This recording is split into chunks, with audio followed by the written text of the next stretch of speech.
me siento agotado, malhumorado y no sé qué tengo. Hasta que no sepa qué tengo, yo no lo puedo solucionar, porque ¿qué tomo? ¿Qué hago? En el momento que alguien me dice, no, ¿sabes qué es eso? Eso es gripe, o eso es tuberculosis, o eso es, no sé, lo que fuera. Se trata así. Entonces, el conocer algo me da poder sobre la cosa, porque lo traigo a mi campo. Entonces, obtener el nombre del espíritu me permite controlar al espíritu y mejor que controlar sería recibir, ¿no? Recibirlo, acompañarlo. Hace poco hay una serie que se llama El Exorcista ahora, que va por la segunda temporada. Y me gustó mucho en la primera temporada que el protagonista, que es un sacerdote exorcista, va a una especie de convento de monjas y las monjas le enseñan una forma distinta de hacer exorcismos que consiste en lugar de gritarle al tipo y decirle manifiéstate, ¿cómo te llamas? Lo abrazan y el espíritu o el endemoniado ataca, lastima y les daba unas bofetadas a las monjas, pero las monjas lo seguían abrazando y abrazando hasta que se curaba y el espíritu se iba. Es decir, le decían ellas, te amamos, te queremos, no te enfades, no tienes por qué, nosotras te queremos, te amamos, fulanito, le decían al espíritu. Eh, de esa manera uno lo incorpora. Claro que da miedo, según las películas que uno vio, el incorporar algo que supuestamente es el demonio. Pero ¿por qué es el demonio? Es el demonio porque uno lo rechazó. Por eso se convierte en una cosa negativa. Si yo tengo ira contenida, no es que sea mala, simplemente estoy conteniendo ira. Deja de contener la ira, no es que la tenés que expresar y salir a matar con una ametralladora, sino que comprenderla, darle nombre, entender qué sucedió. En eso se basa la terapia. Cuando uno va a terapia es para poder decodificar lo que sucedió, que se aclare. De la misma manera, si uno mira sus sueños o medita profundamente, que cuando medita empiezan a aflorar pensamientos, bueno, la idea es, quiero ver qué aflora. A ver, ¿qué aflora cuando medito? Cuando la gente dice, me distraje del mantra durante 3 minutos y después volví, y después me volví a distraer.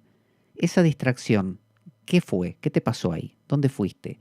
¿Qué imaginaste? ¿Qué te pasó? Bueno, eso te está contando normalmente de lo que dejas afuera, de lo que uno llama daimones.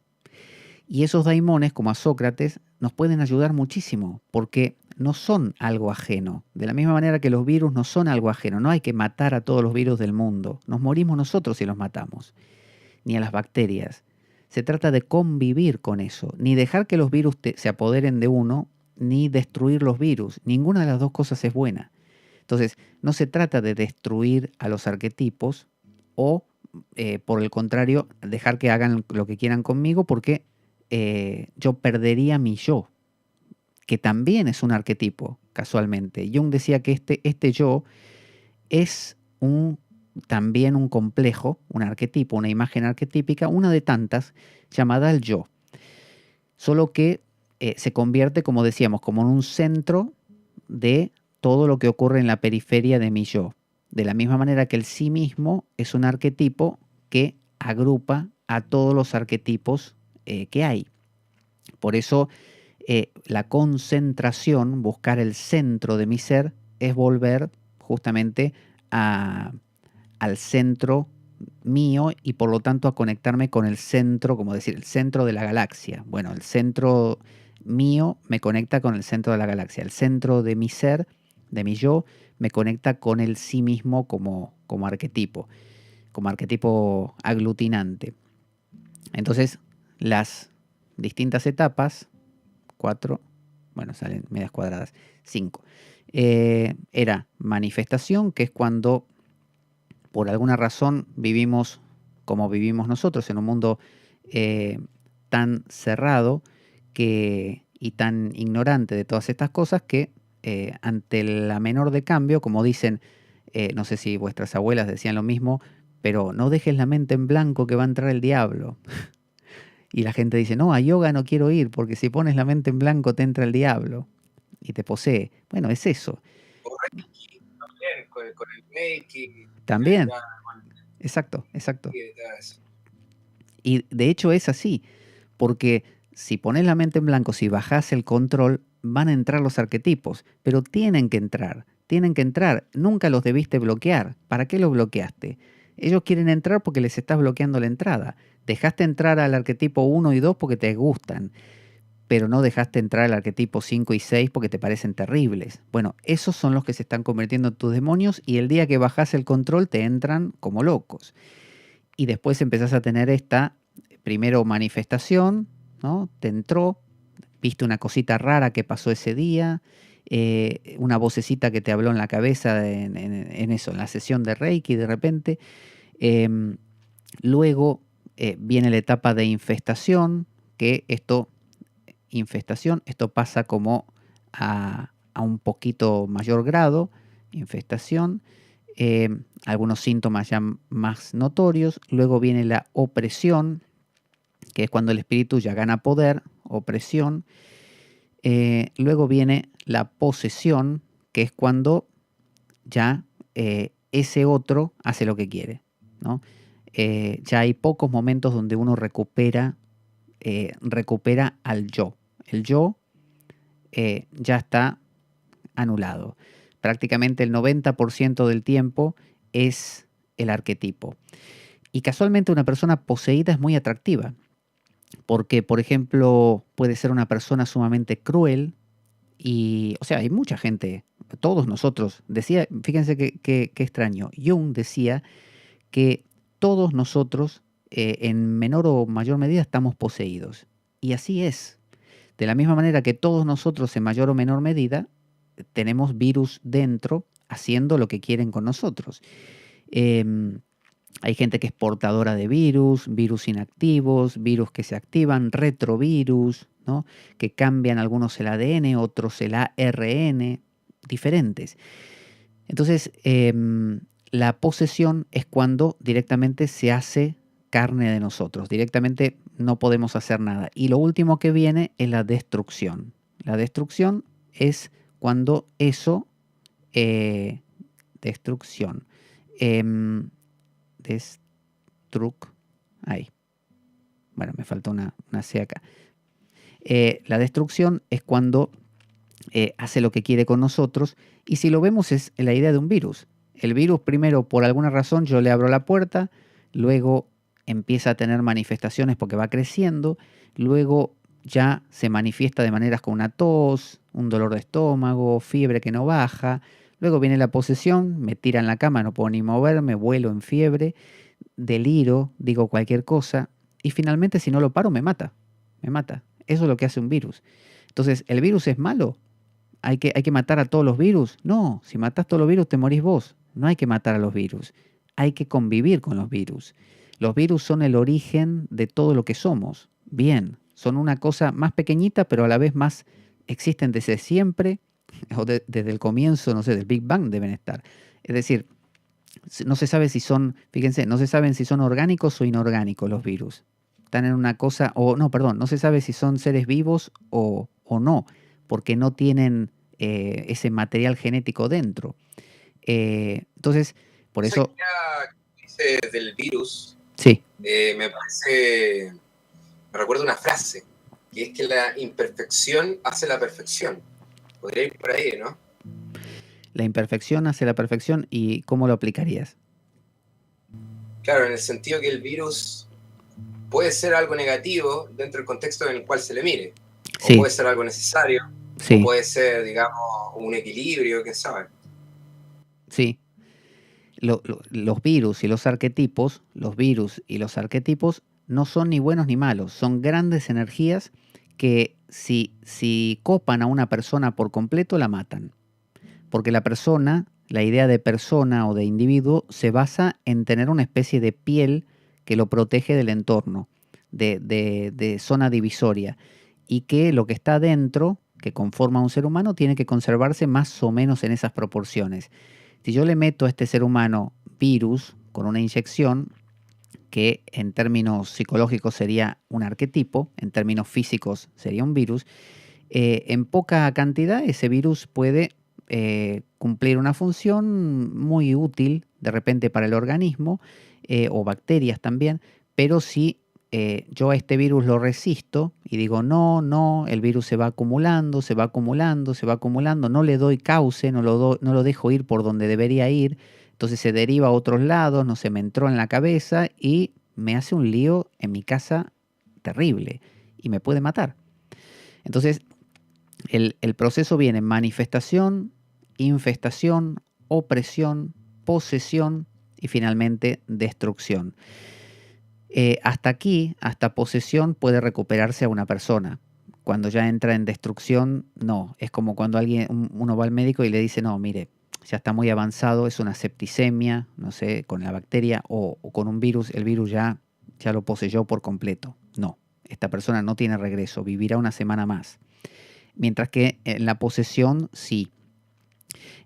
Cuanto más consciente esté la persona, o sea, más previamente se lo tome al tema, más fácil es disolverlo. Cuanto más fuerza va tomando el virus, o sea, no es lo mismo un virus que me haya entrado así un poquito nada más, eh, para que yo pueda no disolverlo, que no es lo mejor, porque si lo disuelvo va a venir más adelante y voy a tener el mismo problema, sino que yo aprenda a cómo llevarlo por el caudal que debería llevar ese virus. Cuando hace eso, resulta positivo para el organismo de repente. Entonces, em, este proceso nos suele ocurrir normalmente porque nosotros bloqueamos todo lo que es arquetipal. Vivimos una vida, desgraciadamente, eh, demasiado racional, demasiado racional. Y en nuestra vida racional, todo es como si no creyéramos en los virus. ¿Qué cosa virus? No, no, no existe. Ah, no existe. El virus entra igual. Te entra ese, te entra el otro, te entra el de más allá. Peor, cuando no sabes lo que son los virus, peor, ni te enterás y te entran más todavía. Es mejor por lo menos saber que existen. Vieron que dicen, la estratagema del diablo es hacerte creer que no existe. Entonces si uno no cree en los ladrones, es muy fácil que te roben porque no te lo esperás. O sea, no tomas en cuenta la posibilidad que existan. En el momento en que decís, no, momento, existen los ladrones, ese tipo que está ahí me parece raro, lo voy a mirar un poco. Y ahí te das cuenta que te está queriendo robar y te prevenís del tema. Bueno, esto es igual. Entonces, normalmente el exorcista lo que hace es hablar con el espíritu y para eso la persona tiene que estar consciente. Es decir, el exorcista normalmente lo que hace es tener un crucifijo. Esa es la clásica, ¿no? Crucifijo y tarro ahí con agua bendita. Y le tira el agua bendita al crucifijo y a la vez va diciendo oraciones, ¿no? Como por ejemplo, no sé, las clásicas son el Salmo 91, ¿no? Tú que habitas al amparo del Altísimo, a la sombra del Todopoderoso, tú que has hecho de mí tu roca y tu refugio, nada te afectará, pisarás serpientes y todo eso. Luego también, por ejemplo, la oración de San Benito, ese es un clásico, la oración de San Benito, que dice, San Benito, que dice, crux sacra sit mi lux, non draco sit mi dux, va de retro satana, nunca sua de mi vanas, sun malaqua elivas, ipse venena vivas. Básicamente lo que dice es que la crux sacra sit mi lux, que la cruz sea mi luz, non draco sit mi dux, que el draco, el dragón, no me afecte, no me haga daño. Va de retro Satana, ahí viene esa famosa frase, va de retro Satanás, va de retro, ¿no? Echarlo para atrás, aléjate, ¿no? Satanás. Nunca sua de mi vana, sun malaqua elivas, ipse venena viva. No me engañes con tus dichos, sé que eres un mentiroso, cómete tu propio veneno. Básicamente eso dice esta oración de San Benito. Es una oración de exorcismo, de exorcismo. Uno dirá, bueno, pero qué violenta que es, porque está echando, estábamos hablando de recibir y está echando al demonio. Sí, pero lo que está haciendo esta persona hacia en este caso, el endemoniado, ¿no? El endemoniado o el poseído, es hablarle a la persona, ¿no? A la persona, le está hablando y le está diciendo, tenés un espíritu, Te estoy diciendo una oración porque tenés una cosa llamada espíritu, arquetipo, virus, como uno le quiera llamar, que quiere entrar a tu vida. Tenemos que saber su nombre. Pero fíjense que no es que lo duermen a lo duermen y, no sé, de alguna manera lo exorcizan. No, no, no. Tiene que estar despierto. Y cuando está despierto le hacen hablar al espíritu. Tiene que hablar el espíritu y decir todas las insensateces que diga, insultos, escupir y no sé qué, porque es la expresión de todo lo que está pasando. Es como si alguien que tuviera ira contenida le dijeran soltala, soltala. Y cuanto más la sueltes mejor, porque más la ves. Y cuando la sueltes, yo te voy a preguntar, ¿qué querés? Que es lo mismo que preguntar cómo te llamás. ¿Qué querés? Y la persona mientras golpea, rompe jarrones y golpea la pared, grita, yo lo que quiero es que me presten atención porque nadie me presta... Vale, ahí está. ¿Lo escuchaste? La persona misma, esto que dice, lo escucha. Y al escucharlo, lo integra. Entonces, ¿cuál es el valor del agua bendita? ¿Cuál es el valor de la cruz? Son símbolos que remiten a realidades preternaturales. Es como decir, te estoy anunciando con todo esto que esto que te está pasando, este diablo que te está poseyendo, este virus o arquetipo, no pertenece al complejo del yo, es algo que trasciende al yo. Por eso le estoy hablando a eso con estos símbolos, que son símbolos preternaturales. Le estoy diciendo a ese espíritu, relájate, vuelve a tu tamaño normal, no te apoderes de un yo, sé una energía dentro del yo que puede fluir en algunas partes del yo, pero no coparlo, no te lo quedes para ti. Entonces, con esto te estoy diciendo, y le estoy diciendo a la persona, el equilibrio está en regresar a cada cosa a su lugar. Si nos fijamos, Jesús nunca, por empezar, nunca exorcizó a Satanás. Nunca a Satanás. Siempre eran demonios. En la Biblia, en el Evangelio, nunca hay una parte donde Jesús le hable a Satanás en sí, que exorcice a Satán en una persona, sino siempre demonios. ¿Cómo te llamas? Legión. ¿Cómo te llamas? No sé, hablaba de Belcebú. Demonios. Y por otro lado, Jesús no lo mató al demonio. Nunca Jesús mata al demonio, ni siquiera en el Apocalipsis, porque no hay que matar a los arquetipos o al virus. No se mata. Uno no va por la vida con antivirus matando todos los virus que existen. Eso pasa en los ordenadores nada más, que se intenta eso. Y no es sano, no es sano. Se trata de aprender a fluir con eso, dejar que entren, pero con conciencia. Esa es la diferencia, con conciencia. Cuando uno lo hace conscientemente, no pasa la posesión. La posesión pasa por el rechazo inconsciente y la encapsulación del virus o del arquetipo en la forma de un complejo autónomo. Entonces el sacerdote dice la oración de San Benito, a veces también la de San Miguel, San Miguel Arcángel, que esa dicen que es poderosísima también, la de San Benito también. La de San Miguel Arcángel la tengo aquí, que siempre estoy por memorizarla, pero nunca lo hago. Sante Micael Arcangele defendenos imprelio contra nequitiam meticidas diabolo, esto presidium impere tilideus supplices de precamur, tuque princeps militia celestis, satana maliosque spiritus malignos, qui ad perditionem animarum pervangantur immundo, divina virtute in inferno detrude. Amén. Básicamente dice Arcángel Miguel, defiéndenos en la batalla, pelea contra las fuerzas del enemigo, que nos llevan a la perdición y lleva a esos demonios de regreso al infierno, ¿no? Es decir, lleva a esto a el nivel arquetipal donde tienen que estar para que desde ahí podamos integrarlos de una manera adecuada. Todo este proceso, el circo, todo este circo que hacemos, del sacerdote, de nosotros retorciéndonos y de todo eso, tiene como único fin concientizar lo que está pasando. Es un ritual para concientizar lo que sucede.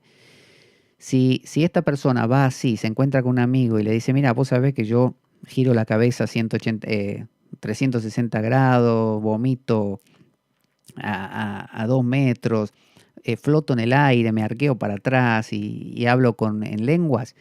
Y el amigo le va a decir, nada, estás loco, habrás fumado demasiado o estás tomando algo raro.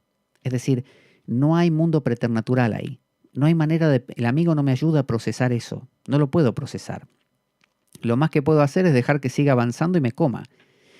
Hasta que un día mi amigo descubra que yo ya no existo. Existe un ser que tiene conductas rarísimas. Y un día me suicido, por ejemplo. Entonces, eso es todo lo que hay en nuestra cultura.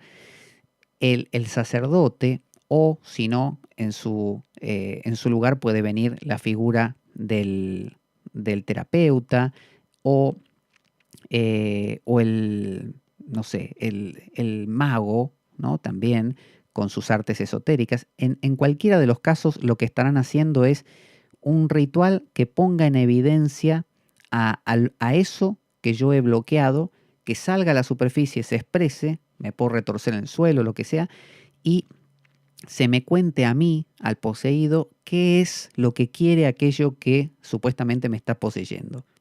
Entonces, por eso es todo este proceso que hoy en día, no sé, por ejemplo, aquí en España el padre es muy famoso, el Fortea, se dedica a hacer exorcismos todos los días. En el Vaticano estaba, que creo que ya murió, el padre Amort, que también, ¿no?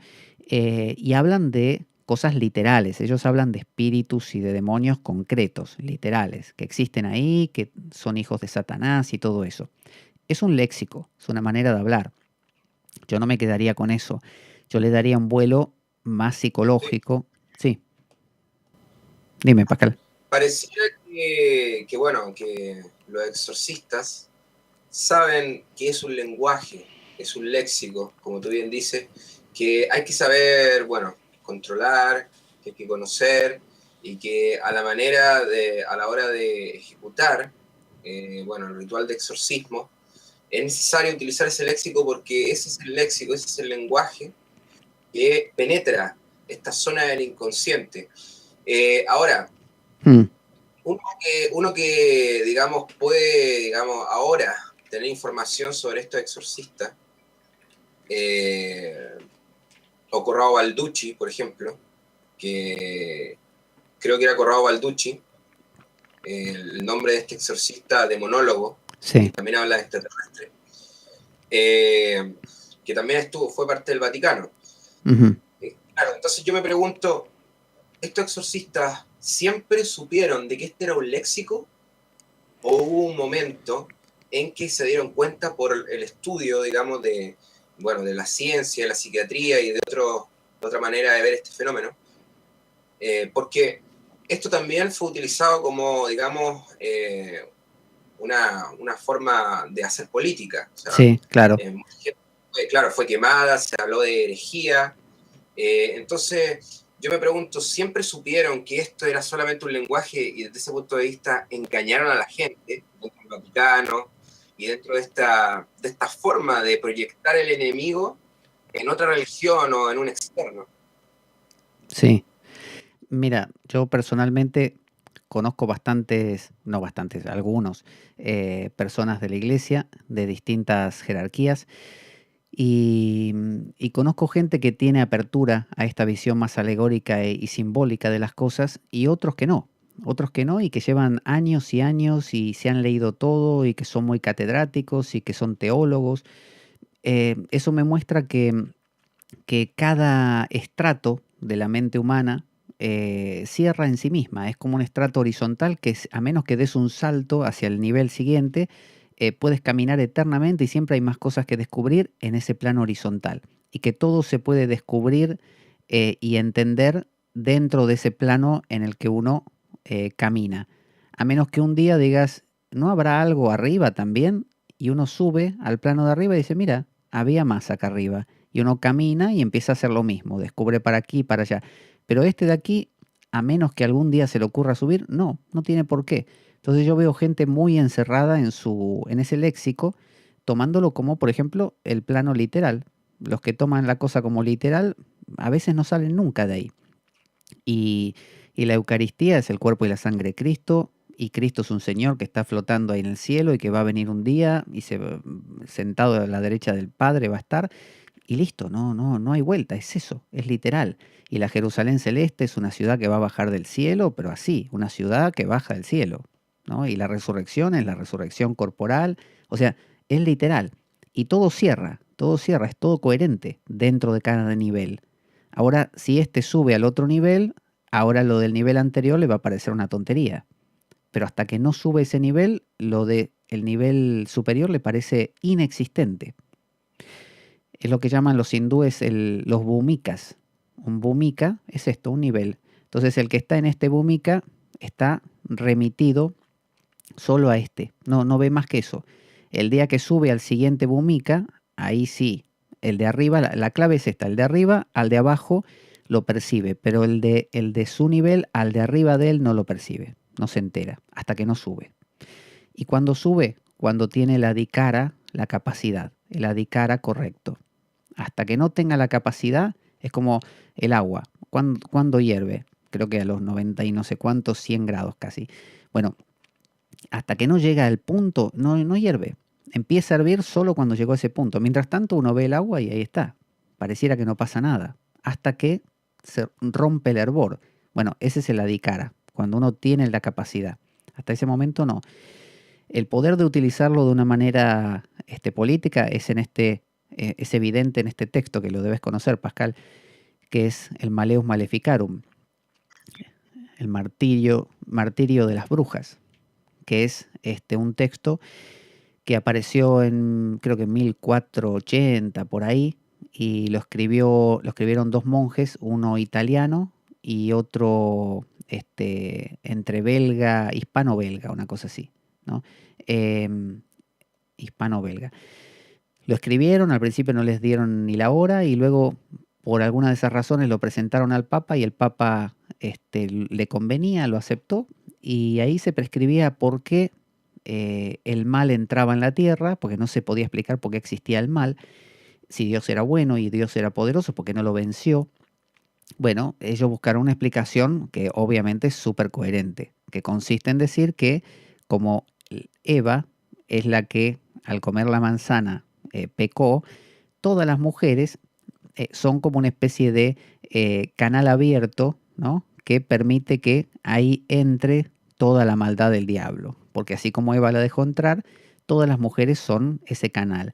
Entonces a las que les entra se convierten inmediatamente en brujas, ¿no? Y si un hombre también es un brujo, es porque, así como Adán comió de la manzana de Eva, una bruja lo tentó.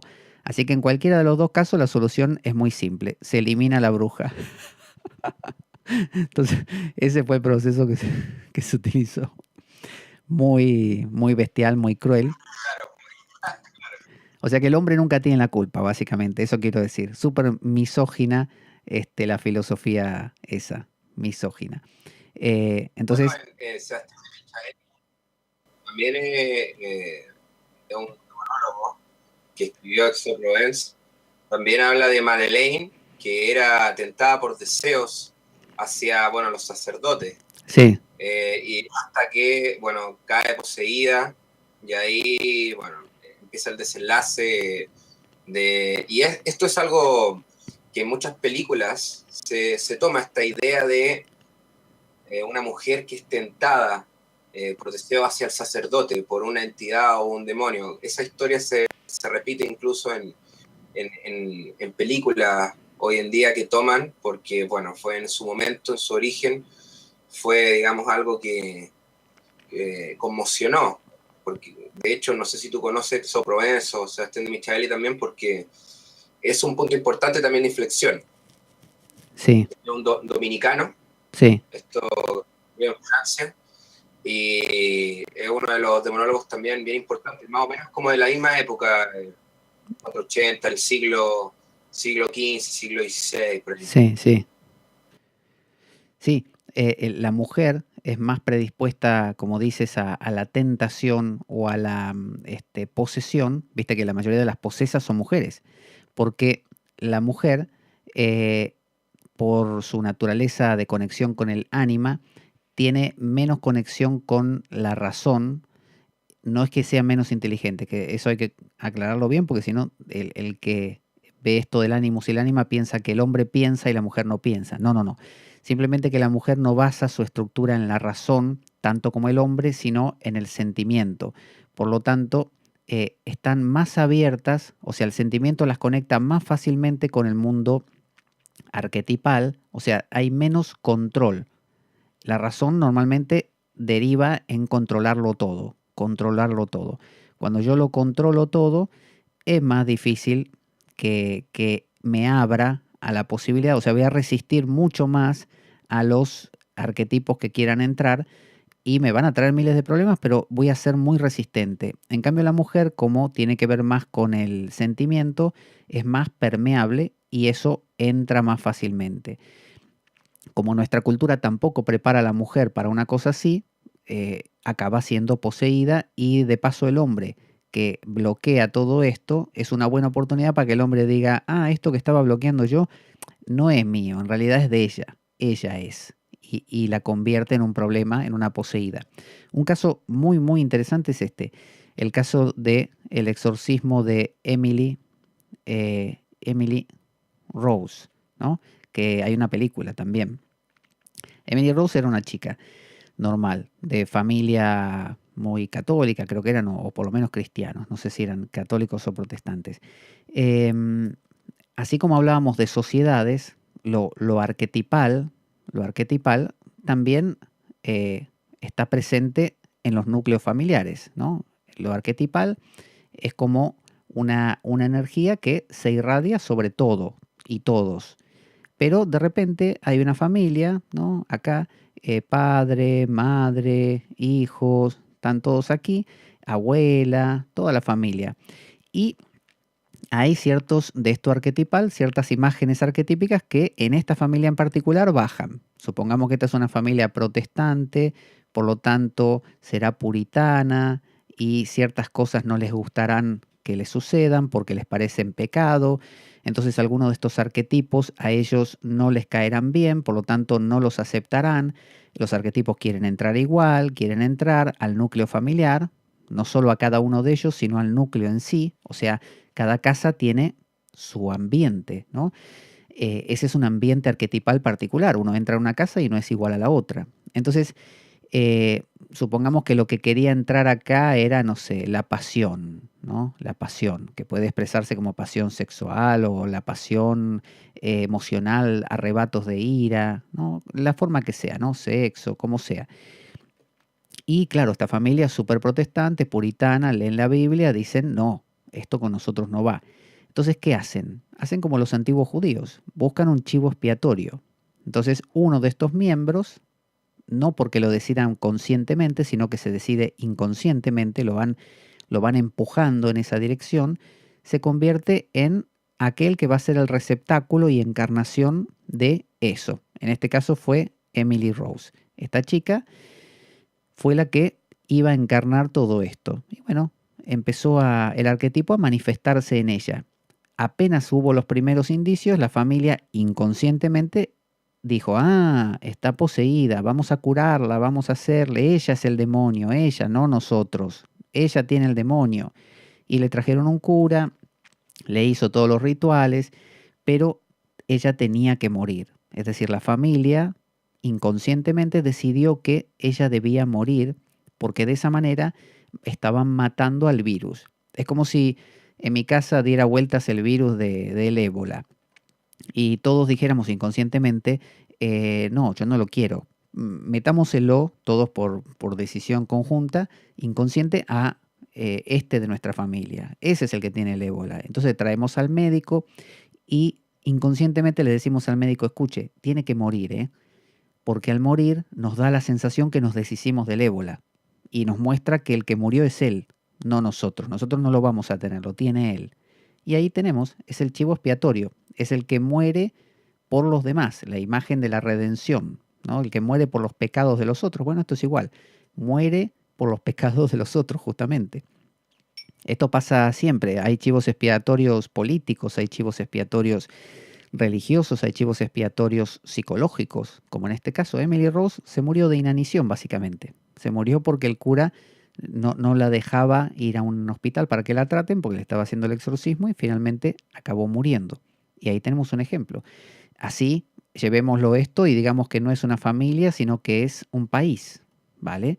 Dentro del país va a haber uno, en este caso no va a ser una persona, sino un grupo humano, un colectivo determinado, no sé, un barrio que va a ser el barrio problema. Y lo vamos a alimentar bien, le vamos a mandar drogas, ¿no? Todo inconscientemente, como que no nos damos cuenta. Le vamos a mandar más delincuentes, menos policía, todas cosas que propicien que sea el barrio problema.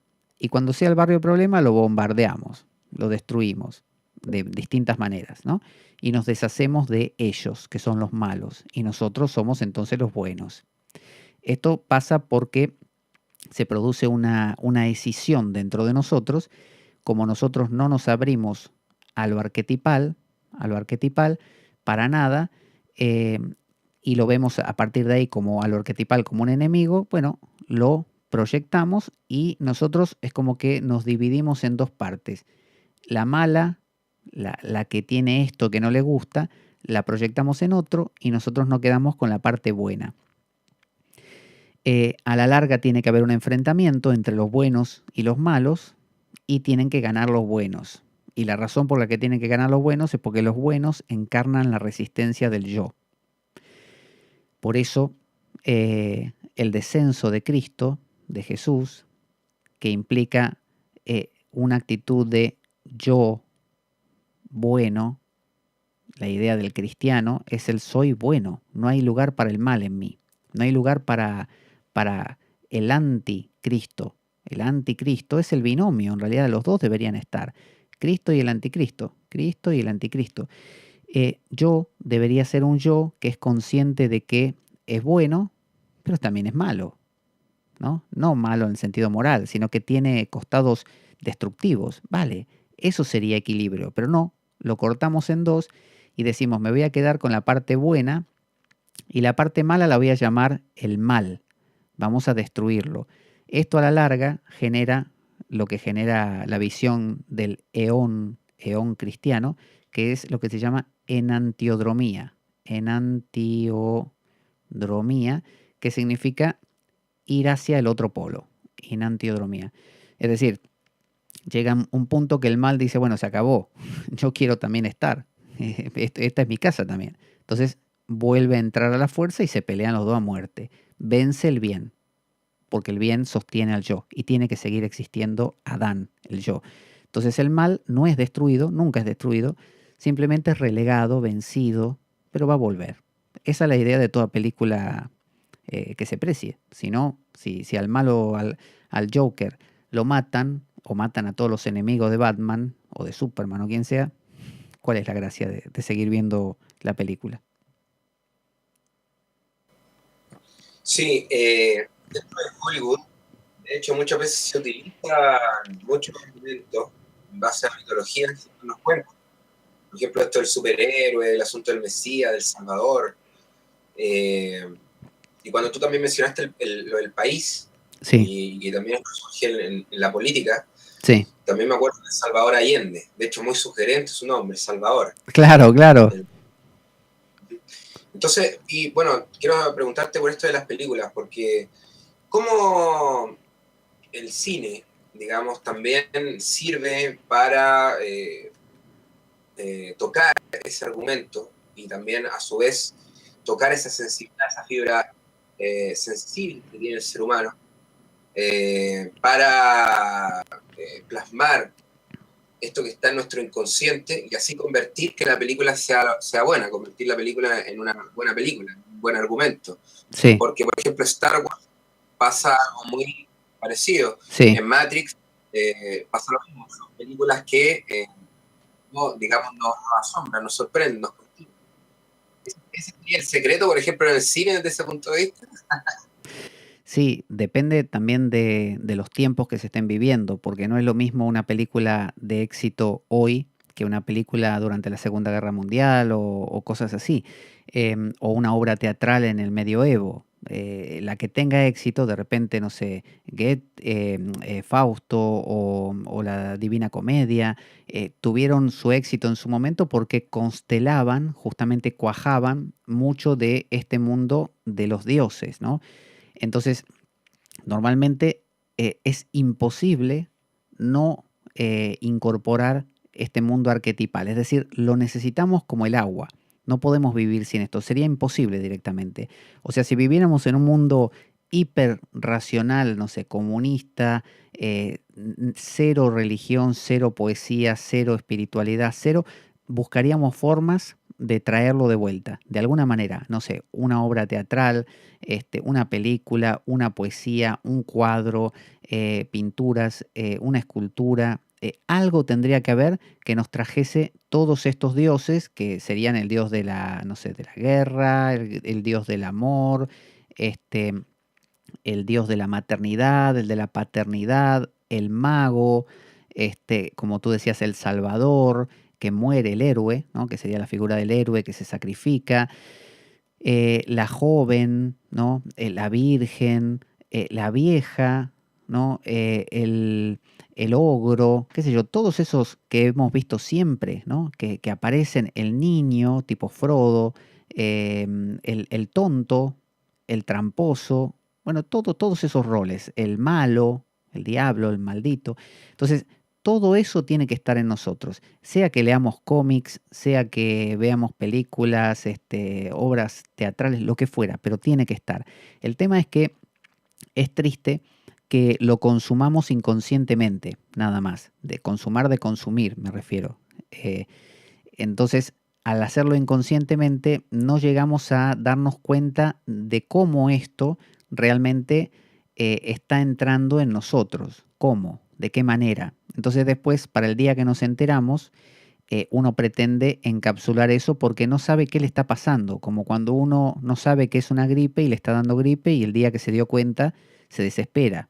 Entonces, en lugar de eso, si tuviéramos una educación respecto a todos estos símbolos, que no fueran solamente un consumirlos, venir de fuera, sino un participar de ellos, ir a buscarlos nosotros, no esperar que ellos vengan, entonces ahí sería una cosa mucho más armoniosa. Y eso es de lo que se preocupan las tradiciones. Entonces, eh, la tradición,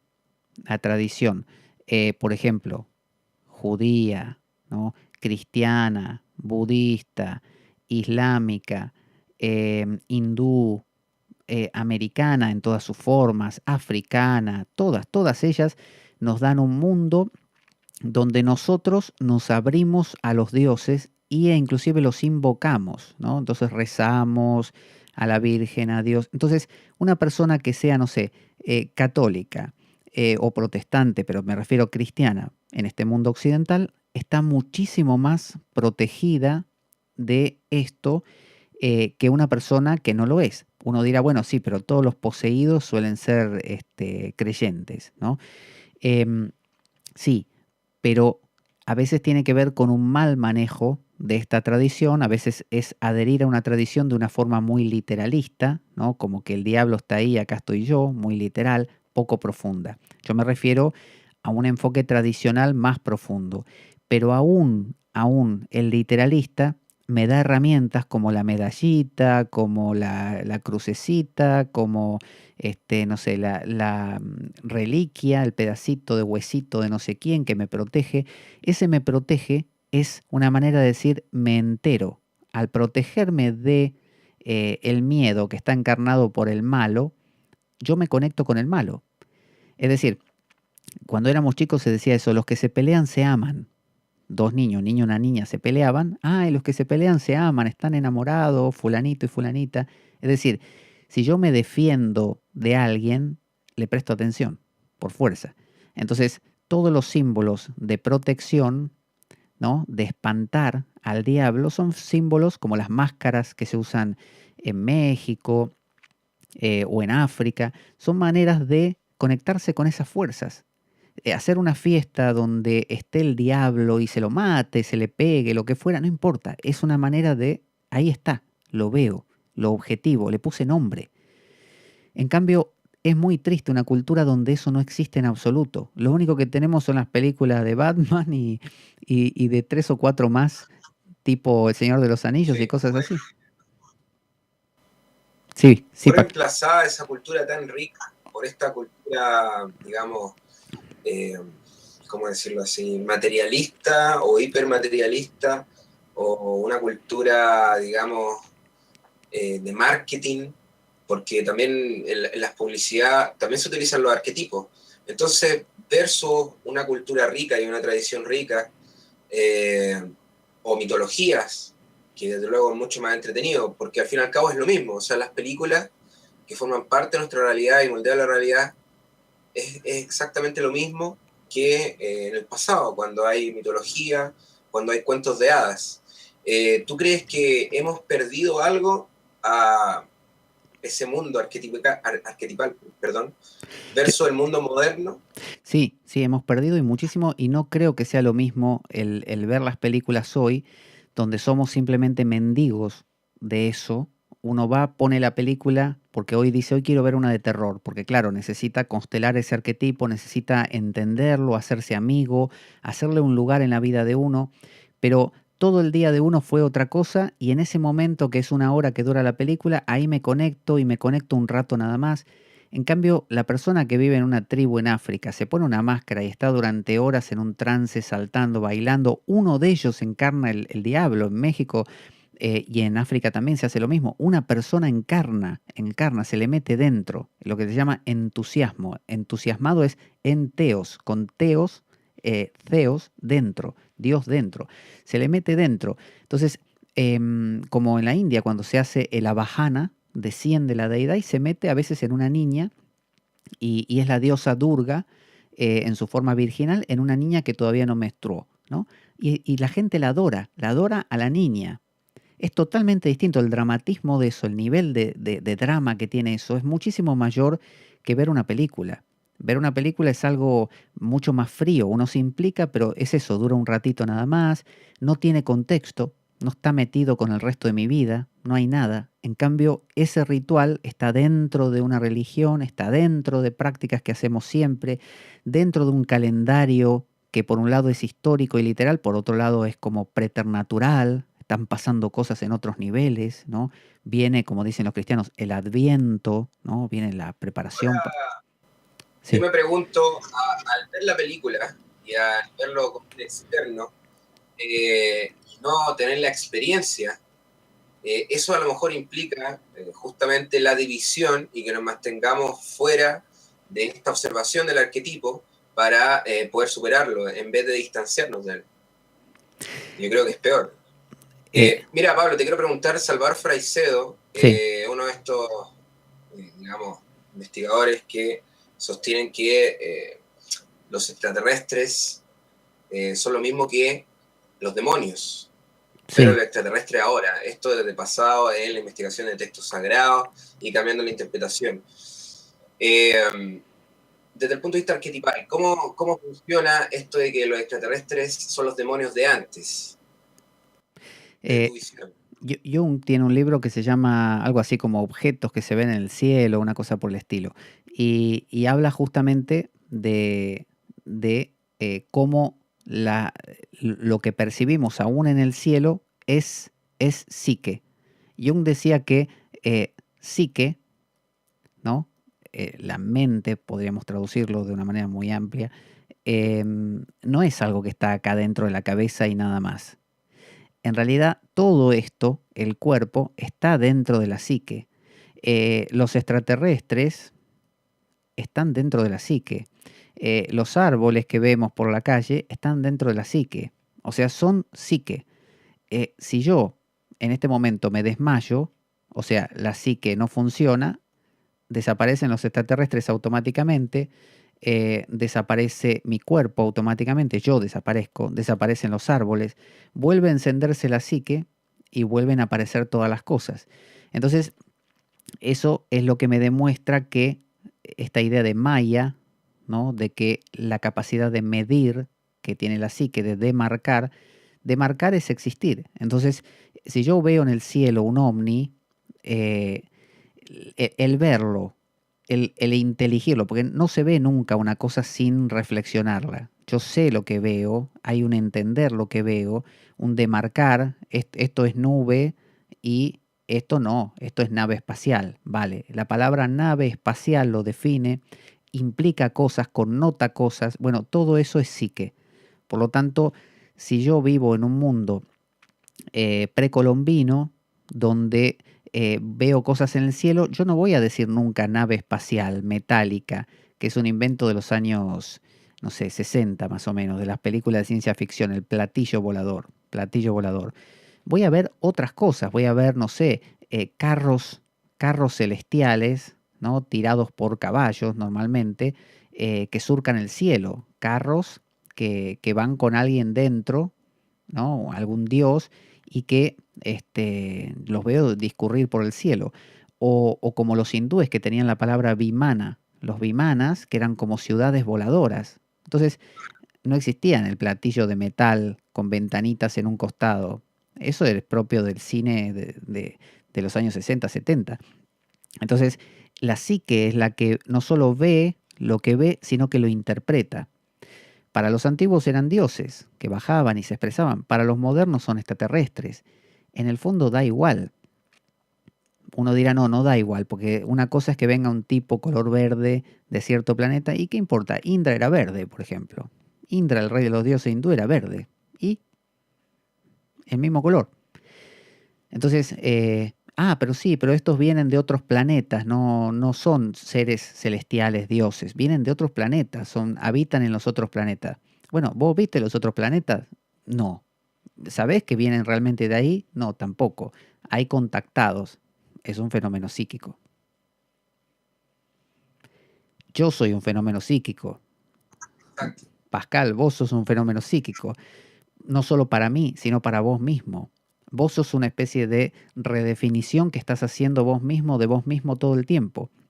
Volvemos al tema de si todas estas son expresiones de la psique, entonces debe haber de fondo una cosa que sea lo real, ¿no? Lo verdaderamente real que se nos esconde, ¿no? ¿Qué es lo real? Nadie lo sabe. Nadie vio tal cosa como lo real, porque todos vemos desde la psique. Por lo tanto, saber qué es verdaderamente un extraterrestre o qué es verdaderamente un habitante de Chile o de la Argentina, qué es, o de España, no lo sabemos. Es una maraña de conceptos. ¿Hay algo detrás de lo falso? ¿Hay algo detrás? No lo sabemos. Todo es creación de la psique. No, y a veces se olvida de que la mayoría de la experiencia que se relatan en otros planetas de algunos contactados son experiencias que muchas veces se manifiestan en un entorno religioso, en un mundo arquetipal, en un mundo onírico. Sí. Y por otro lado, luego se escribe libros sobre eso y se genera la verdad absoluta. Entonces por ahí se va, digamos, haciendo entender de que esto es así, de que hay habitantes que vienen de tal constelación, de tal planeta, etcétera, etcétera, etcétera. Entonces, a mí personalmente me huele como algo, digamos, bastante parecido a lo que tú estás comentando, Sí. como la misma proyección. Estamos hablando de los mismos personajes, estamos hablando de religiones, de arcángeles, mitología, que es lo que la New, pero proyectado de otra manera. Entonces tenemos al contactado como un tipo que forma parte también de una, por ejemplo, un religioso que tiene una teofanía. Claro. ¿Cierto? Claro. Claro, que tiene una visión. Pero hay una lectura que podemos hacer que es sumamente útil de eso, que es, yo la plantearía así, mira, si esto es el libro de la historia del ser humano, un libro que, bueno, continuará y comienza de vaya a saber dónde, que está dividido por capítulos, ¿no? Uno de estos libros conocidos como sagrados podría ser la Biblia, pero también podría ser el Corán, bueno, la Torá está incluida dentro de la Biblia, el Cenavesta o el Bhagavad Gita o el Srimad Bhagavatam. Entonces, cada uno de estos libros contienen dentro de sí muchos capítulos donde se relatan eventos. Fulano bajó del cielo, el otro lo arrebataron hacia el cielo, peleamos contra estos y los matamos, libros sapienciales, libros como el Apocalipsis llenos de imágenes misteriosas, visiones como Ezequiel y Daniel y demás profetas y así, ¿no? Entonces, dice Jung que acá, en estos libros sagrados, en todos los libros en realidad, pero en los sagrados más, porque es donde la gente hace esto. Fulano, en esta época, dice, a mí se me ocurrió una cosa que me pasó anoche y lo soñé, lo voy a escribir. Pum, queda escrito en el libro. Más adelante, otro fulano dice, Dios me habló y me dijo esto, y lo escribe acá, otra cosa, y lo cuenta en forma de una historia, por ejemplo. Y más adelante, fulana, también lo mismo, y lo vuelca en el libro, y así a lo largo de la historia tenemos un libro que es... Pablo, se te cortó lo último que dijiste. Bueno, no, que si tenemos un libro donde la gente a lo largo de la historia va volcando sus intuiciones, sus visiones, sus experiencias, sus padeceres, sus sueños, todo lo que le va pasando, bueno o malo, en ese libro, eh, que esto suele ser una constante en los libros sagrados, como la Biblia, el Corán, el Bhagavad Gita, el Sena Vesta, el Srimad Bhagavatam y otros tantos, el Popol Vuh. Cuando nosotros tomamos este libro completo y nos tomamos el trabajo de estudiarlo, ¿no? De estudiarlo, leerlo, ¿no? Estudiarlo, rezarlo, que es la misma cosa. Rezar el libro es una manera de rememorarlo, ¿no? Rezarlo. Dice Jung que lo que estamos haciendo es leer aquí en este libro, está contada la mente de Dios, de Dios. Es decir, así como en el sueño que tuvo este fulano, en este sueño, está contado, se ve, se entiende lo que pasa en el interior de esta cabeza, en un libro que estuviese volcado acá dentro de él, las cabezas de todos los seres humanos o de muchos de ellos a lo largo de la historia, representativos de su época y de su sentir, estaríamos leyendo la mente de Dios. O sea, estaríamos leyendo el mundo arquetipal, el mundo preternatural, las imágenes arquetípicas plasmadas aquí. Y no solo eso, sino que como esto es un discurrir histórico, podríamos ver cómo hay cosas que se van repitiendo una y otra vez y por lo tanto al verlas repetidas, porque la psique humana funciona siempre igual, podemos decir, vale, si después de esto vino esto, quiere decir que ahora que estamos por acá, después de esto va a venir algo similar a esto. Y podemos casi como predecir. Esa capacidad de predecir, la predicción de eventos, viene no solamente en la mente de un humano, sino de la humanidad como todo, viene de poder contactarse con el mundo arquetipal. Y una de las formas de contactarse es a través de la escritura, porque la escritura es la pretensión de volcar todas las experiencias preternaturales en un libro. Es interesante ese planteamiento, creo yo. Totalmente, Pablo. Vamos a empezar a tomar las preguntas del chat y los comentarios, así que los que están ahí en el chat ya pueden empezar a formular preguntas si gustan. Hay algunas que ya están por ahí y vamos a leerlas también.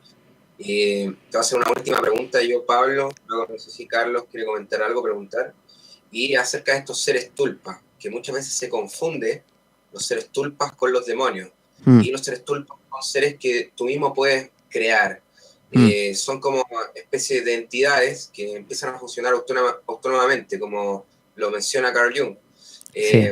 ¿Cuál es la relación que hay en lo que el complejo autónomo y cómo funciona con los seres tulpa? Bueno, un tulpa sería muy largo de explicar todo, pero en sí vamos a tomar la idea de un tulpa como simplemente una persona que, como tú decías, un día decide imaginar un ser determinado con ciertas características, no sé, un guerrero, y dice, me voy a imaginar que este guerrero lo voy a proyectar ahora en la vida real, como si lo viera delante mío, y voy a conversar con él como si estuviera ahí, voy a pedirle cosas como que me cuide, que me proteja, que me defienda si es un guerrero de los que me quieran atacar, o voy a charlar con él simplemente. Eh, el hecho de plasmar algo que yo imagino viene de imagen, eh, las imágenes se nutren obviamente de una fuente, que son los arquetipos.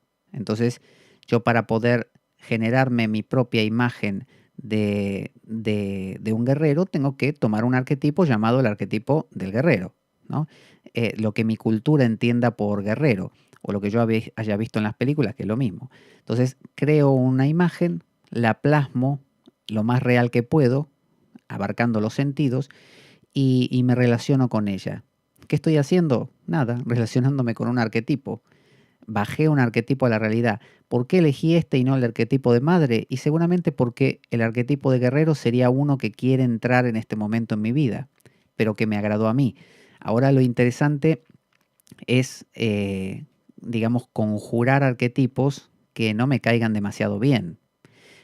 Así relacionarme con ellos y poder integrarlos. Porque este acto que Jung llamaba la imaginación activa, él decía que cuando uno tiene un sueño, que es lo mismo que esto, yo sueño con este guerrero, pero lo sueño en forma no de guerrero, encubierta, en forma como son los sueños, ¿no? En forma, no sé, de un jarrón, eh, y me pregunto, ¿qué significa haber soñado con un jarrón? Entonces, Jung propone que uno le hable al jarrón y le diga, jarrón, eh, ¿por qué apareciste en mi sueño? ¿No? ¿Qué querés?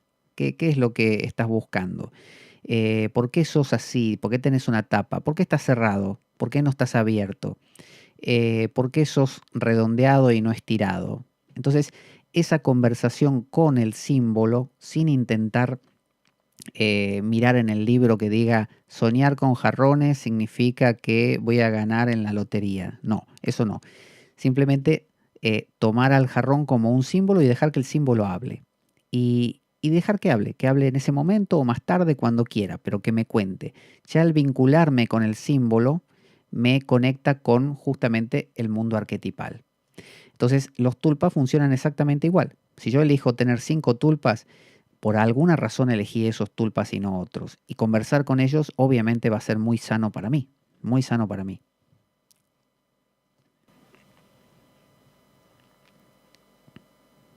Perfecto. Carlos, si tienes comentarios, algunas preguntas. Bueno, no tengo ningún comentario, solamente pues darte las gracias porque ha sido una clase magistral, Pablo. Bueno, muchas gracias, Carlos. No, no, no creo que sea para tanto, pero simplemente trato desde mi no academicismo, porque no tengo ese nivel académico, trato de a veces hacer claras algunas ideas que son confusas porque a veces las jergas, tanto de psicólogos, filósofos y demás, son bastante incomprensibles para todos nosotros. Entonces intento, con los errores que puedan haber, hacerlas inteligibles, así que desde ahí, desde un punto totalmente cercano al tuyo, simplemente traduzco algunas cosas. Haces una gran labor, gracias, Pablo. A ti, Carlos. Perfecto, voy a leer algunos comentarios. Le voy a pedir a Lucky, que había hecho una pregunta anteriormente, se me pasó, que si la puede hacer de nuevo si nos está escuchando. Maite Lorenzo dice, hola, muy interesante, cierto la escritura, los tulpas son mis demonios, se meten en la mente y no son nuestros pensamientos. ¿Qué opinas tú de ese comentario, Pablo? Pero acláramelo, ¿qué quiso decir? Que los tulpas no son arquetipos ni nada de eso, sino que son cosas malas, demonios. Claro, exactamente. Ella sostiene que son demonios en ese sentido, que se meten en la mente y que no son nuestros pensamientos. Ah, bueno, lo que pasa que es eso, es si yo tengo un punto de vista dualista, eh, el dualismo se basa, en este caso, en que yo soy yo y lo arquetipal o bien no existe o es una otra cosa que no me pertenece y no tiene nada que ver conmigo, es otro mundo. Entonces, cualquier cosa que venga de lo arquetipal, obviamente yo le voy a poner una pared y va a ser mi enemigo. Y si por alguna razón se mete en mi mente, como dice esta persona, va a ser una invasión. Un pensamiento así, dualista, es el germen justamente de la posesión.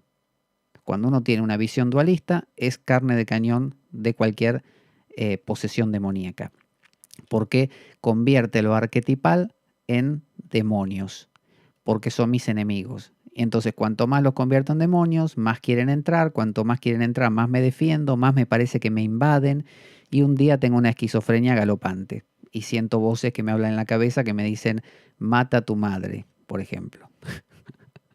En términos teológicos, me poseyó un demonio. Ese es nuestro pensamiento actual, desgraciadamente. A ver, Pablo, se te cortó lo último que dijiste. Bueno, no sé en dónde, pero lo que digo es que cuanto más dualista es nuestro pensamiento, cuanto más dualismo hay, más consideramos que lo arquetipal no existe o bien está fuera de nosotros y no tiene nada que ver con nosotros, más vamos entonces a bloquear a lo arquetipal, más lo arquetipal va a entrar de a ratos, como lo que llamamos hoy más temprano manifestación, y más nos va a parecer que eso nos invade en la mente y en algún momento se va a producir una especie de esquizofrenia en nuestra mente donde vamos a escuchar voces que nos hablan, pensamientos intensos que nos llevan a hacer cosas como quítate la vida, mata a fulano, cosas así. Eso es la posesión demoníaca. Entonces, las personas que ven la vida de manera... ¿Sí? Lamentablemente se te está empezando a ir un poquito, digamos, el sonido, se distorsiona un poco, pero entiendo lo que menciona, o sea, entre más quieres ir en contra de eso, más se manifiesta, digamos. Sí, sí. Exacto, mira, a ver, el malo, un saludo para ti, el malo. El malo se dice, llama. Muy bien, bienvenido el malo.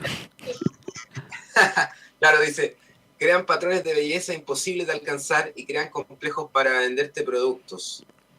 Juegan con la psicología de las masas y nos desvían del camino real.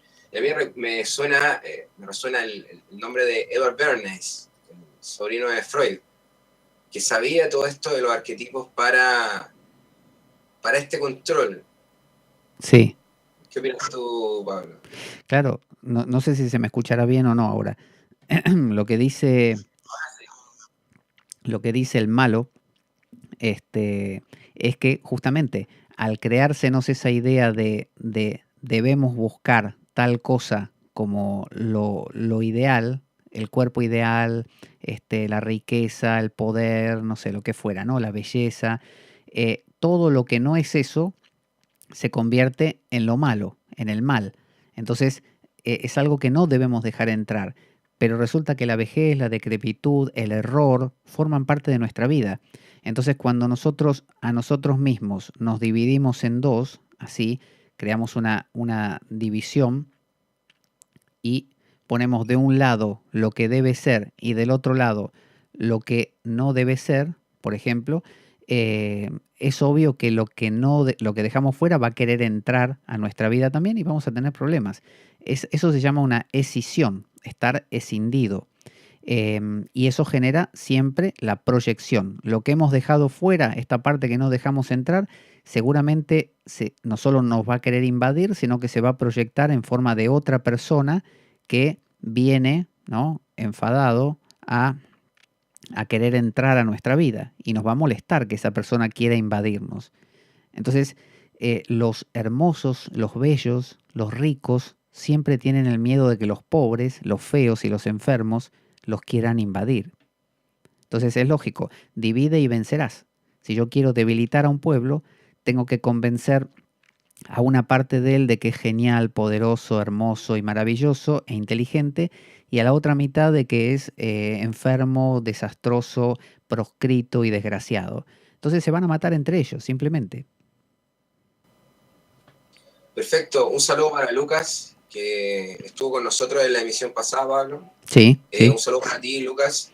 Estaba comentando que él vio, mientras tenía una pesadilla, que un ser se estaba alimentando de su energía y que ese ser estaba provocando esa pesadilla y sintió una profunda tristeza.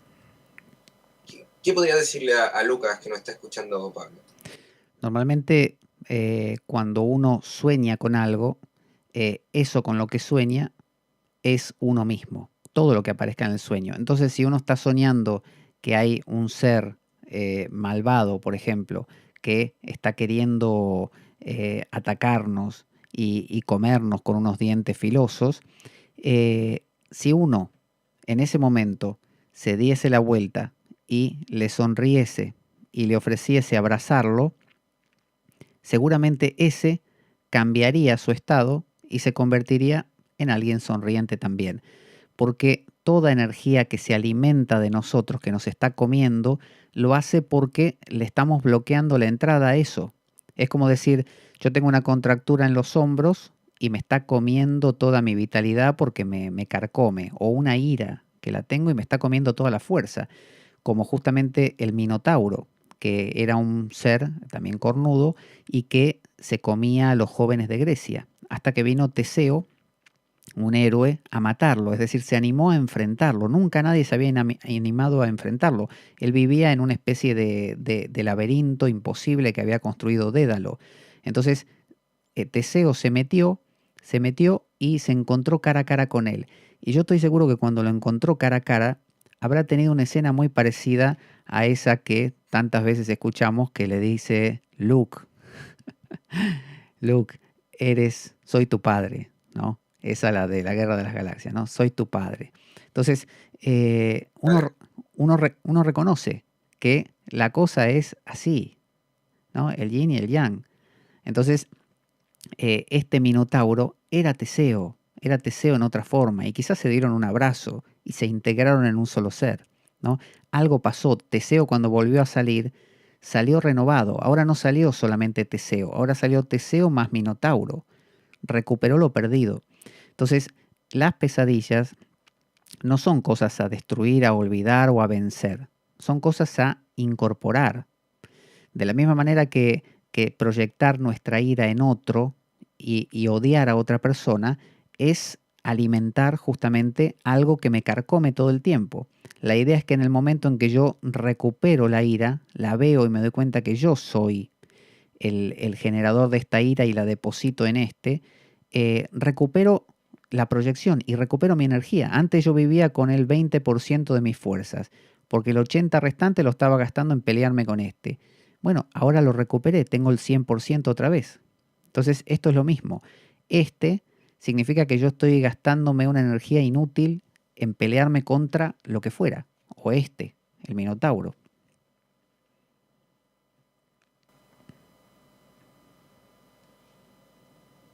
Perfecto, sí. Bueno, muchas veces cuando se tiene una pesadilla, se despierta una emoción de tristeza. Y también me han contado alguna experiencia de que cuando se despierta incluso sin recordar la pesadilla, de igual manera se tiene una profunda tristeza. ¿Cómo es posible que uno pueda despertar con una tristeza? O sea, ¿hasta qué punto los sueños pueden afectar nuestras emociones y pueden ser tan reales como la realidad? Porque en realidad los sueños no son otra cosa que están ahí flotando por el espacio y uno se va a dormir y uno de esos sueños se desprende y se mete en la cabeza de una persona. No, o en el corazón. No, no. Los sueños son una totalidad con uno mismo. Los sueños son el mundo arquetipal. Entonces, por eso todo lo que es onírico, como las poesías o las canciones tipo, no sé, El Submarino Amarillo y otras así de ese estilo, nos hablan de un mundo borroso, como habíamos hablado la otra vez. Entonces, ese mundo de los sueños no necesita tener un léxico claro, no necesito yo despertarme entendiendo y acordándome de cada detalle del sueño como para sentir emociones. Yo puedo despertarme con una angustia muy grande y no acordarme nada del sueño. O sea, el mundo emocional, el mundo arquetipal, es un mundo que no tiene lenguaje. El lenguaje siempre es post factum, después del hecho. post factum. Entonces yo me despierto y digo, ah, claro. Tú sabes, Pascal, que inclusive uno no sueña un solo sueño en toda la noche, sino que lo que hace es tener sueños así como cortados, así un sueño, otro sueño, otro sueño, otro sueño, otro sueño, y finalmente se despierta. Y cuando se despierta se suele acordar a veces del último o del último y el anteúltimo. De estos normalmente no se acuerda. Los periodos intermedios, como este periodo aquí, suelen ser de sueño profundo. O sea que tampoco hay sueños ahí. Ahí no hay nada. Está como apagada la psique. Entonces, cuando uno se despierta aquí, dice, ¿qué soñé yo? Entonces lo que hace es, lo único que se acuerda, que es esto, y se lo acuerda más o menos, los trae, los pone así sobre la mesa y dice, a ver, esto, y empieza a armar una historia. Y arma una historia y dice, ah, vale, sí, yo iba caminando por la calle, me encontré con fulanito y ahí él me dijo, ¿y por qué le damos sentido a esto? Le damos un sentido. Porque si no le diéramos un sentido racional y coherente, no le diéramos, sentido, no le diéramos coherencia, nos aterraría. Nos aterraría saber que los sueños pertenecen al mundo arquetipal y en el mundo arquetipal no hay coherencia. Entonces, como no la tiene, se la tenemos que dar nosotros. La tradición religiosa es la que da coherencia también a esas cosas. Jesús murió por nuestros pecados, entonces tal cosa pasa por tal otra, y Dios y Jesús y el diablo y Adán y Eva, y por esto es que pasa la otra cosa. Pero en realidad la vida no tiene una coherencia en sí. Sí. También Miguel González contaba una experiencia que le ocurrió. Dice, a mí me pasó una vez, medio dormido, medio despierto, que un ser negro entraba a mi dormitorio, flotando, y se me tiraba encima. Saqué fuerzas de flaqueza y logré gritar, ¡fuera! Y él desapareció. Muchas veces, en estas como parálisis, o en estas cosas que ocurren, uno está entrando, ¿cierto?, al sueño profundo, ocurre que uno se ve atacado. Bueno, a mí nunca me ha ocurrido personalmente, pero hay muchas experiencias. Las personas se ven atacadas por estos seres y que incluso rezan, y que al rezar estos seres, digamos, bueno, se desmaterializan, ¿cierto? Desaparecen. Sí. Entonces, ¿cómo, para terminar con el tema de esto de los sueños, ¿cómo podría ser esto? O sea, que a muchas personas le ocurra lo mismo. Esto no te empieza como ¿cierto?, a entrar la duda de que a lo mejor pueda ser algo real, que pueda ser otro ser específicamente de otra parte, que no podríamos ser los únicos. Esto como para armar un poco el debate. Sí. Yo creo que hay siempre una coexistencia de sentidos. Habíamos hablado de varios niveles así de comprensión de las cosas, y que si yo estoy en este nivel, no quiere decir que no entiendo este de arriba, pero sí entiendo y contemplo el de abajo. Entonces, si yo estoy en el nivel psicológico y puedo entender todos estos fenómenos como simplemente expresiones de la psique en distintos niveles, arquetipal y todo eso, eso no quita que no lo pueda llamar demonio y me cree toda una genealogía de Lucifer y todo, o que no considere que son extraterrestres venidos del planeta tal y le saque fotos con una cámara fotográfica o con un telescopio del planeta que es, y haga avistamientos, y son avistamientos concretos, y hable con uno y me toque la nariz, qué sé yo. Es decir, no quita una cosa a la otra.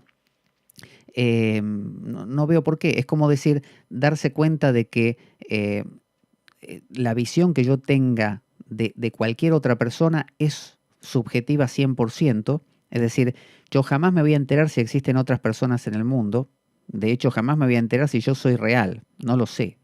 Yo tengo una idea de que existo, y tengo una idea de que existen otros con los que converso, y que en este momento estoy hablando con otras personas. No lo sé. Quizás no esté hablando con nadie, como en los sueños, y sea todo un solipsismo mío. No lo sé. Como no lo sé, no puedo restar realidad a lo que veo. Por lo menos lo que veo me parece real. Entonces lo tomo como que eso es real con todos sus detalles. Entonces digo, así como existe Pascal, que es una persona y que es chileno, de la misma manera existe, no sé, un extraterrestre que viene de Ganímedes. ¿Por qué no? Existen los reptilianos que tienen cara de reptil y se mimetizan con la gente y pestañean de formas raras. ¿Por qué no?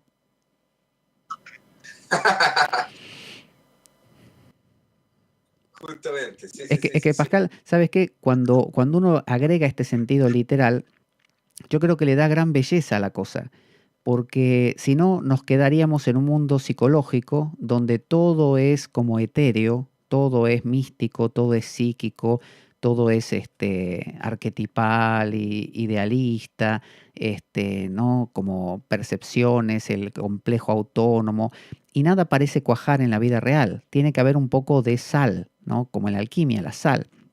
Bueno, que haya sal significa decir, bueno, ¿cómo eso lo podemos representar? Yo quiero representarlo, ¿vale? Una forma es decir, Cristo crucificado en una cruz. ¿Vale? ¿Existe? Sí, existe. ¿Cómo no va a existir? Existe. ¿En qué nivel existe? En el nivel literal. En el nivel literal. En el nivel psicológico, este Cristo se entiende de otra manera. Pero en el nivel literal es existente, claro. Y hay un anticristo. Cada vez que hay un Cristo, hay un anticristo. ¿Y dónde está? Y bueno, sí, es un tipo. ¿Y que va a venir? Sí, va a venir. Y los caballeros del Apocalipsis, los jinetes existen. ¿Y por qué no van a existir? En este nivel existen. ¿Cómo no van a existir? Y me los puedo encontrar y me pueden, no sé, pegar. Me pueden lastimar. Así como yo bebo agua y el agua es fresca y sacia mi sed, ¿existe el saciar la sed? Y bueno, no, es un fenómeno subjetivo. Pero ¿existe el agua? Y sí, también existe como un fenómeno, como un hecho externo que apaga el fuego, de hecho. ¿Existe el fuego? Y psicológicamente no, pero literalmente sí. Y cuidado que te puede quemar la casa. Claro, no, sí. De hecho, cuando empezó el anticristo, me acuerdo que nosotros acá en Pamplona tenemos a Anticristo, que es Lucas Sassi, que han dicho que es el anticristo. ¿Ah, sí? Y por ahí algunos, tú sabes, los trolls. Sí, sí, sí, sí. ¿Qué tipo del troll, el del troll, cómo opera en la psique humana? Entonces, no, pero eso era más o menos una broma nomás.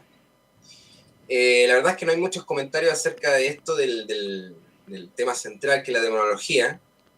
Ya se pusieron ahí a hablar otras cosas. Igual les agradezco a todos los que están en el chat. A ver, aquí dice que el sueño forma parte de una revelación. También. Lilian, un saludo para ti. Dice, veía un calendario, una fecha. Ayudaba a alguien en un accidente en la calle. Tenía flores en las manos y eso se cumplió esa fecha un mes después. Sería como una especie de visión de un sueño premonitorio. Claro, porque el mundo arquetipal puede expresarse psicológicamente como símbolos, y hay quien lo entiende solo así, o puede expresarse literalmente como hechos concretos y hechos que van a acontecer en la historia. Por eso cuando dijimos esto de la escritura, de la Biblia, por ejemplo, puede ser leída como un libro histórico que cuenta cómo evoluciona el ser humano a lo largo de los tiempos, de la historia. Puede ser leída como un libro moral que cuenta ciertos patrones morales que uno va cumpliendo y a lo largo de la historia también va evolucionando. Puede ser leída como una suma de alegorías, ¿no? Que me cuentan cómo entender psicológicamente todo, ¿no? Puede ser leído también como una anagogía directamente, es decir, como un apuntar ya más allá de los arquetipos, apuntar directamente a lo sobrenatural, a Dios directamente, al silencio, al misterio, a lo no nombrable. Es decir, es el mismo libro y puede leerse de todas estas maneras, pero que yo use el amarillo, que es la lectura anagógica, no inhibe al blanco de repente, que es la lectura literal, o al verde. No inhibe. Al revés, tiene que estar el otro color. Yo pienso que rezar, la misa, el puya hindú, no sé, la meditación, los rituales de todas las religiones son sumamente literales, pero son fantásticos, porque si no faltaría la dimensión sal en la vida. Si dijéramos que los extraterrestres son fenómenos psicológicos y nada más, lo son, pero también podemos buscarle la dimensión concreta y decir, pero al mismo tiempo son reales. Los platillos voladores son reales y yo vi uno el otro día. Y sí, tiene que ser así, tiene que haber una dimensión. Sí.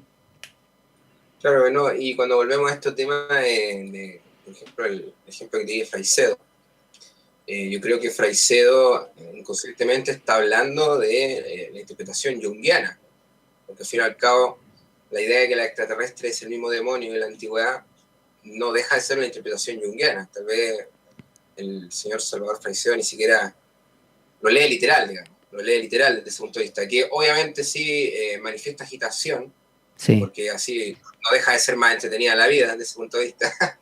Pero está bien, está bien. Claro. Bueno, Pablo, yo te quiero agradecer. Ya llevamos un buen rato, como siempre, así que, bueno, muchas gracias por haber aceptado nuevamente. Estaba muy interesante todo lo que comentaste. Le agradezco también a todos los que estaban en el chat. Muchas gracias por esos buenos comentarios. Muy interesante también. Vamos a ver si en el futuro organizamos algo abierto en algún momento para que alguno pueda entrar. Si no, vamos a ver una manera de organizarlo. Vale. Poder ampliar, así como invité a Carlos y también a Lucas, a ver si más adelante también tiene la posibilidad de entrar alguna persona. Bueno. Pero bueno, gracias. Y en alguna ocasión también sería interesante hablar del diablo en sí a lo largo de la historia. Desde, por ejemplo, desde el Antiguo Testamento hasta hoy, cómo ha evolucionado, cómo se lo ve hoy. Viste que hay una participación muy grande en el Nuevo Testamento y casi una ausencia total en el Antiguo. Bueno, todo eso y los porqués. Pero para otra ocasión. Yo también te agradezco muchísimo, Pascal. Carlos, que no sé si todavía está por ahí, también le agradezco que haya participado, que haya estado presente. Y bueno, a Lucas Assi, que lo has nombrado tú también, le mando un abrazo. Y a todos los que han estado presentes oyendo, escribiendo, comentando, y a todos los que lo verán después. Perfecto, lo dicho. Y hoy hay una emisión, Richard, con Lucas, tal vez también voy a estar. El título es Viernes de Conspiranoia. No sé hasta dónde va a llegar desde ese punto de vista. Puede ser un teatro fantástico. Al menos yo sé que se van a entretener. Y también invito a todos los que están viendo este video que sigan las próximas emisiones y también que revisen el canal, porque hay videos de todo tipo. Van a encontrar cosas muy interesantes. Así que eso, muchas gracias a todos y nos vemos en la próxima. Muchas gracias, Pascal. Un abrazo grande.